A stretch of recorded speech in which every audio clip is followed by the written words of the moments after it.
जय श्री कृष्ण मित्रों, आज આપણે બનાવીશું આલુ પરોઠા। એના માટે મેં 12 થી 13 નંગ જેટલા મીડિયમ સાઈઝના બટેકા લીધા છે, એક ઝીણી સમારેલી ડુંગળી લીધી છે, થોડા કોથમીરના પાન લીધા છે અને 2 લીલા મરચાં લીધા છે। આપણી આલુ પરોઠા માટેની સામગ્રી તૈયાર છે। હવે આપણે એના માટેનો લોટ બાંધી લઈશું। એના માટે 250 ગ્રામ ઘઉંનો લોટ લીધો છે, 2 ચમચી તેલ નાખ્યું છે અને 1 ચમચી મીઠું નાખ્યું છે અને જરૂર પ્રમાણે પાણી નાખી અને તેનો લોટ બાંધી લઈશું। આપણો લોટ બંધાઈ ગયો છે। હવે આપણે આલુ પરોઠા માટેનો મસાલો તૈયાર કરી લઈશું। એના માટે મેં બટેકાને ભાગી લીધા છે, ડુંગળી નાખી છે અંદર, કોથમીરના પાન અને લીલા મરચાં અને 1/2 ચમચી જીરું, 1/2 ચમચી હળદર, 1/2 ચમચી ધાણા જીરું, 1 ચમચી લાલ મરચું, થોડો ગરમ મસાલો અને 1 લીંબુનો રસ નાખ્યો છે અને સ્વાદ અનુસાર મીઠું નાખ્યું છે। જો આપણો માવો તૈયાર છે। હવે આપણે પરોઠાને વણી લઈશું। આપણે હવે પરોઠા માટેની રોટલી વણી લઈશું।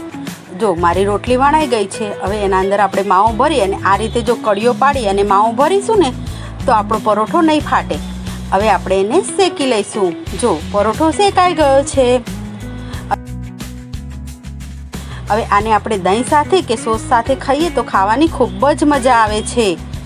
જો મિત્રો, આ મારો વિડીયો તમને પસંદ આવ્યો હોય તો એ મને શેર કરજો, લાઈક કરજો અને સબસ્ક્રાઈબ કરજો। Thank you.